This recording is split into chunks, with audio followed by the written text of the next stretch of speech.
நீர்வீழ்ச்சி குளம் ஆற்றுப்படுகையில் நீர்வீழ்ச்சியின் அடிவாரத்தில் காணப்படும் மிக ஆழமான பள்ளத்தை நீர்வீழ்ச்சி குளம் என்கிறோம். இது நீர்வீழ்ச்சியின் அடிவாரத்தில் விழுகின்ற நீரின் அரித்தல் விசை காரணமாக உருவாகிறது.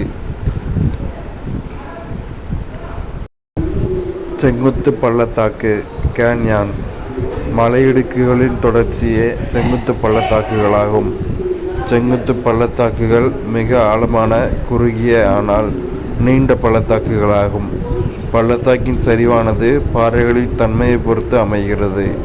அமெரிக்க ஐக்கிய நாட்டின் அரிசோனா மாகாணத்தில் உள்ள கொலராடோ ஆற்றின் கிராண்ட் பள்ளத்தாக்கு 482.8 கிலோமீட்டர் நீளமும் 2088.3 மீட்டர் ஆழமும் உடையது. இது உலகின் மிகப்பெரிய செங்குத்து பள்ளத்தாக்கு ஆகும். ஆந்திர பிரதேசத்தில் பெண்ணார் ஆற்றின் மீது அமைந்துள்ள கண்டிகோட்டா